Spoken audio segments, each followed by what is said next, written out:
Usopp, man, come on. You're gonna blame Frankie? Really? Really? You're gonna blame Frankie for your cowardice because Frankie didn't show up in time?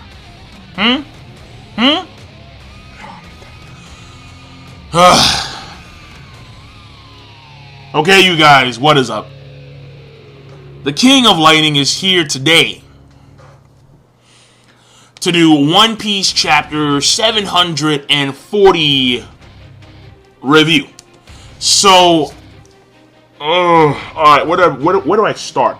Because obviously the end is Usopp and this utter bullshit. I mean, I'm sitting here, I'm like, you trained for 2 years so you could become more courageous, not more of a coward. You're completely doing the opposite of what you trained 2 years for. Usopp, and he's hauling ass. I mean, straight up. Like, yo, escape plan success. Like, no, plan fail, Uso Land, fail. F grade.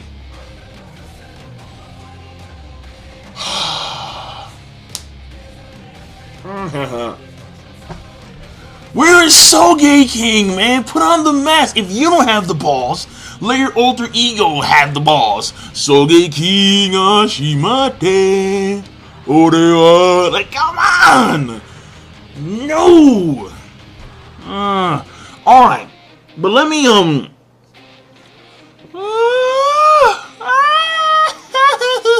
okay. It's making me mad, bro. I'm mad because I'm like, yo, dude, Uso Land is just looking real pathetic right now. But we did actually make a lot of segue into the story. Surprise, surprise. One Piece. Wow, shit. So let me, actually, I don't know. Because I say that because a lot of things have been, you know, revealed and a lot of things have been set up. But, okay, so let me just move on. First of all, Zoro versus Pica. So for those of you guys who are saying Zoro versus Fujitora, no. At this point in time, it's not in the works. At this point in time, it is Zoro versus Pica, which I'm okay with. I mean, Pica is pretty damn powerful. I mean, he can control all of the rock and stone within the area, in the vicinity. And he is altering the entire castle to his will, which is well, at least that floor of this section. That section of the castle. So, which is actually a very, very, very large floor. So, yeah. So, obviously, you know, guys some skill. And, I mean, maybe this will lead Zoro to actually pull out some certain techniques that we have in, you know, because, again, if this guy's going to be merging with stone, that means that you're going to need some hockey. Because even though it's a paramecia property, it's not as if, like, the paramecia themselves cannot be hurt by hockey, obviously. Again, look at Luffy. Luffy and Garp. Garp would always actually hurt Luffy because Garp had his Fist of Love, which, of course, was hockey imbued, obviously. Despite the fact that he was made out of rubber. So, I mean, hockey isn't just specifically for the Logia.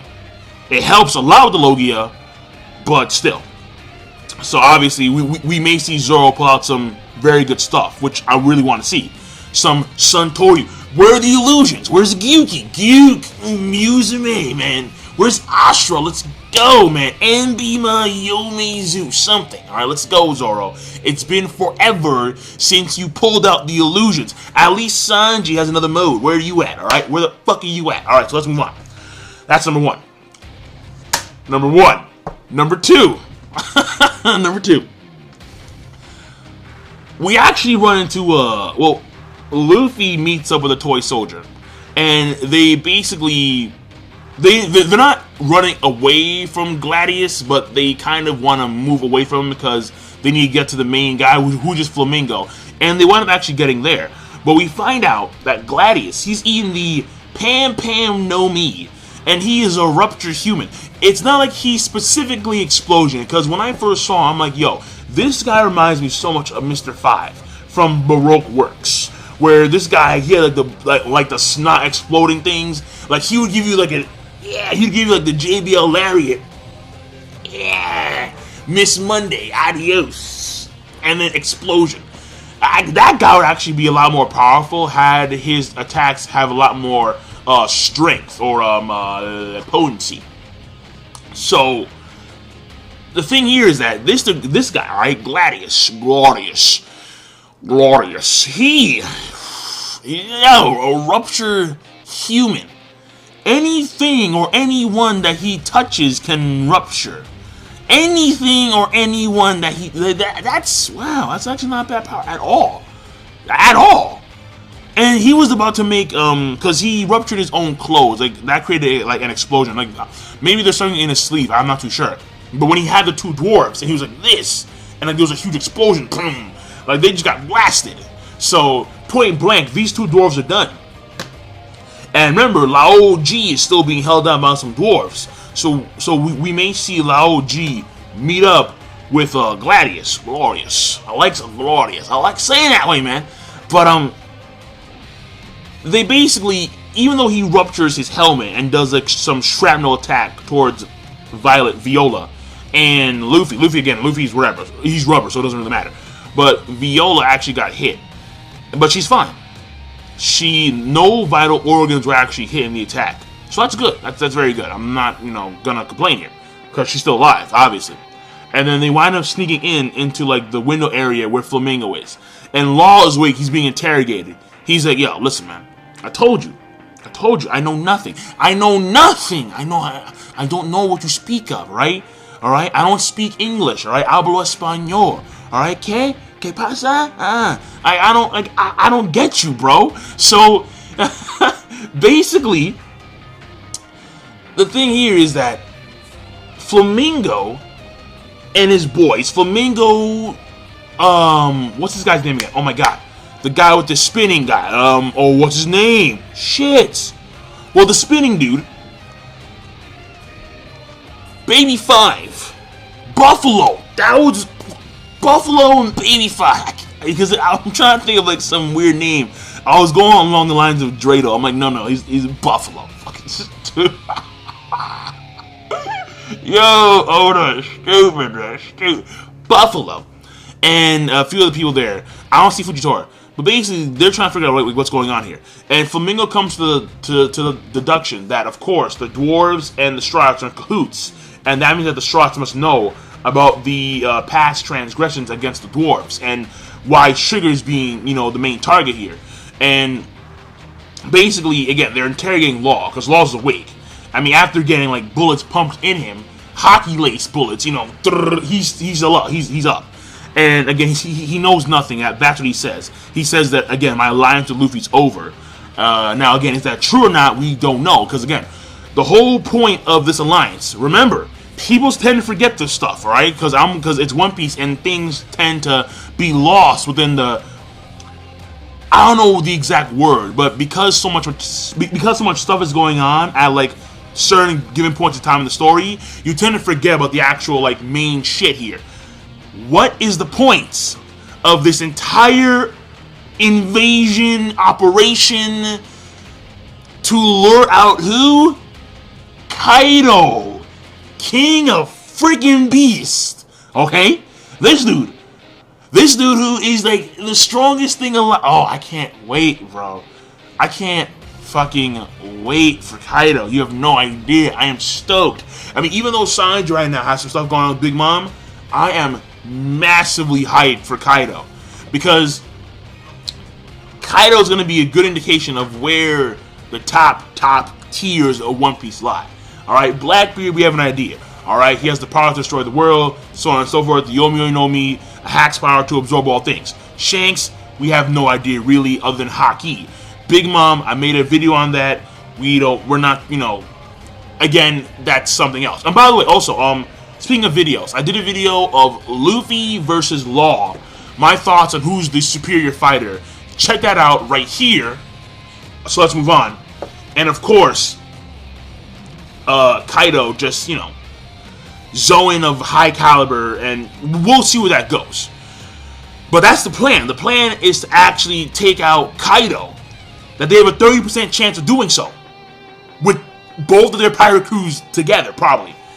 And when he says, I have which actually may have been a lie too, because it may have all been just deployed to rouse Luffy to actually go along with the main plan, his main plan, which is to take out Flamingo. Because Law seems to have so much animosity, so much hatred, so much history with Flamingo that it appears as if like Flamingo has taken Flamingo. He appears to be the main guy now, as opposed to Kaido. So, and I think that Law is just going to incorporate Kaido as a means of taking out Flamingo, as a backup plan in case he fails, Kaido won't fail. Duh. So the question here is, again, has Law really broken the alliance with Luffy? And we're not too sure. I would go with no, considering the fact that he knows that some of the Straw Hats are going over towards Zoro to, you know, meet up and that kind of stuff. So I'm going to go with no, but it's still a possibility.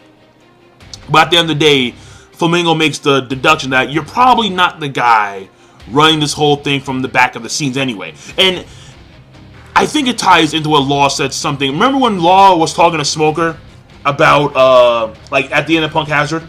Where, like, they were eating Sanji's food, and then Smoker was talking about, like, what do you plan on doing with Luffy? Like, what are you plotting?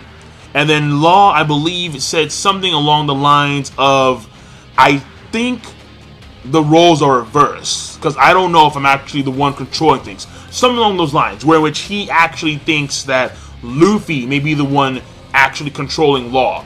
And of course, Luffy isn't doing it like deliberately. He's just Luffy. He does what he does. And if you get sucked into Luffy's pace, that's your own fault. All right, that's your fault. So, but I forgot what he said specifically. Someone remind me in the please go in the comment section down. Go in the comment section down below and remind me what Law said to Smoker, because I think it is a good indication of what Flamingo's talking about right now, where in which Law isn't the guy running the entire shtick. It's more so like Luffy and the Straw Hat Pirates.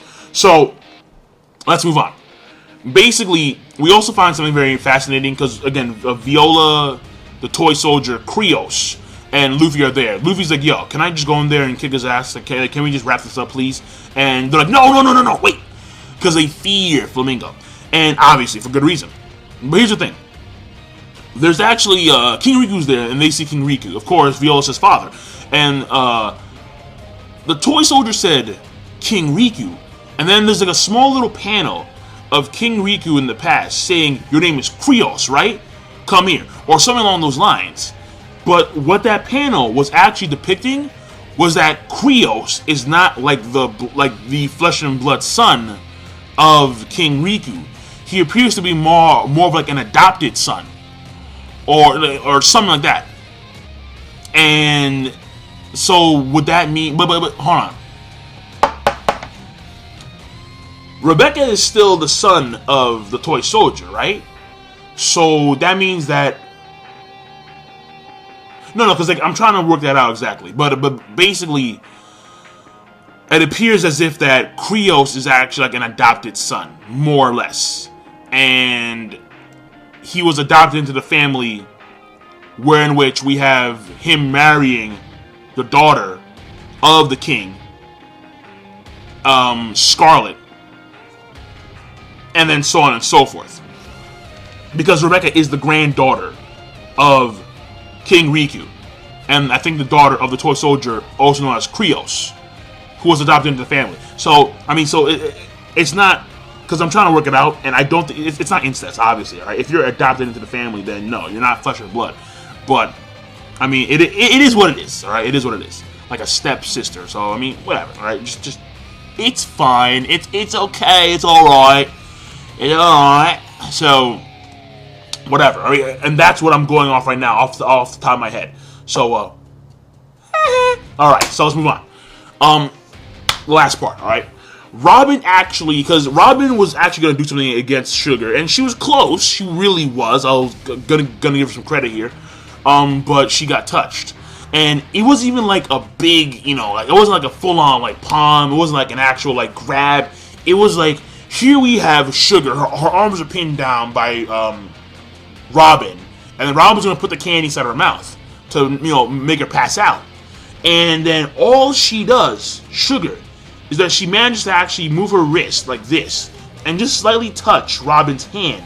That was it. That's all she needed to turn Robin, who was like, I don't know where she was exactly, but of course a significant distance away, into a toy.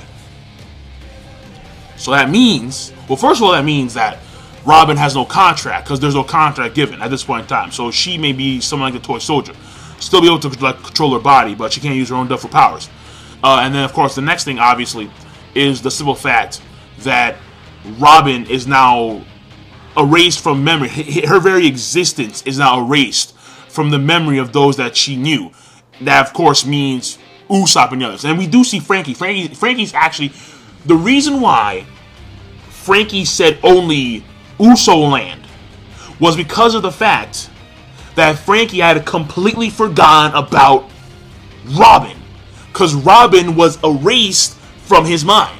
That includes the other toy soldiers as well. Because the other toy soldiers... They said only Uso. No, I'm sorry, the dwarves. They said, or I think Leo. He said, please, Uso Land. We'll leave it to you. Uso Land, Uso Land, Uso Land. They didn't say Robin, because again, Robin, she's now a toy.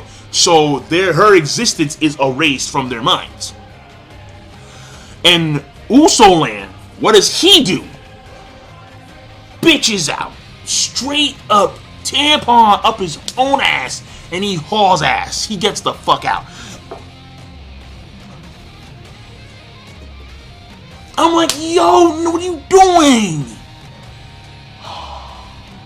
Put it on, man. SOGEKING Ashimate. And then fucking pose off. Yeah. Lulu la la la. Like, come on. Look on. Where are you? Where are you, SOGEKING? SOGEKING. I'm pissed, bro. I'm pissed because it's like, Usopp, bro, where are you? I'm not. Where's the lock on? Where oh my God. Your pops would be disgraced if it was Yassop. Well, Yassop would have taken them all out. Period. If it was Yassop, he would have taken them all out, including Flamingo. He would have been like fucking over. He would have. That would have been Yassop. All right, but no, of course not. We have freaking Usopp over here. Unlike his poppy, he's hauling ass, straight bailing. Alright, yeah, I'll speak about the legends of the honest Tontata. I can't write a book if I'm dead. I'm like, oh, this is bullshit. I mean, I understand the whole notion of it's cowards who are the ones who tells the story, because cowards, they're not the ones willing to actually go into like the middle of the fray and risk their lives. And I mean, cowards, they're the ones who wind up seeing the light of day at the end of the day. I understand that notion. But Usopp, you trained so you wouldn't become a coward. You think the warriors of fucking Elbaf are gonna be like, oh yeah, you ran away, good fucking job. No, they're gonna pound cake you. What are you doing? So I'm just mad right now because Usopp is completely bitching out. And fuck. Look! No! I'm pissed. Fucking Usopp. Alright. I'm done. I don't know what to tell you guys. I just don't. I can sit here and ramble all day. All right. I think the review was a solid one, but I'm gonna give the chapter rating. I don't know. No, I'm not giving it a rating. I cannot give the chapter rating because I'm just mad, bro. Frankie's doing his best to hold it down. Everyone's relying on Usopp and Uso Land and the Leo and the Tontata and Uso Land. Usopp over here is just straight up hauling. I swear, you better turn the fuck around. Next chapter, I'm not going to give it a rating. Next chapter, you better turn the fucking around. You better do something. You better be running over to a higher location so you can just snipe this shit out of Sugar and... Well, no, avoid Trable, alright? Avoid Trable at all costs, because he's fast, alright? The moment you shoot one shot, he's going to blitz over and just beat the shit out of you. But... And by the way, shit, I forgot about this too. Kanjiro, I'm sorry, Kinemon is actually dressed up as Flamingo, and he's trying to find Kanjiro, and I can't believe Gladius fell for this shit. It was stupid, but I don't know where he got the costume from. Whatever, fine, Toon Force, fuck it. But here's the thing, this dude said that Kanjiro had escaped from the scrap junk area, which means that there's a way out from the scrap. Oh, change out. Because where's Shinjao? Seriously, where the fuck is Shinjao? Oh, if Shinjao's out, it's over. It's gone. I mean, he may have forgotten about his damn sons, but the moment something happens to Sugar and she gets knocked out, oh, the island is gonna be suddenly split in half. Fuck the island. And the island and the islands and the war. Oh no, he's old nowadays. So the island itself is gonna be cut in half. And everyone's gonna be like, what the fuck just happened? What just happened? Wait, what's going on? And you see Shinjao. I can't wait. Well, no, it may not happen. I have no idea. But at this point in time, I don't know, man. I'm rambling. Fuck. I'm done. Rating is gonna be no rating. There's no rating. Uso land. Let's fucking go. I'm pissed at you right now. Where's SOGEKING? The title of this chapter is gonna be where the fuck is SOGEKING? All right, that's simple. Peace. Have a nice day.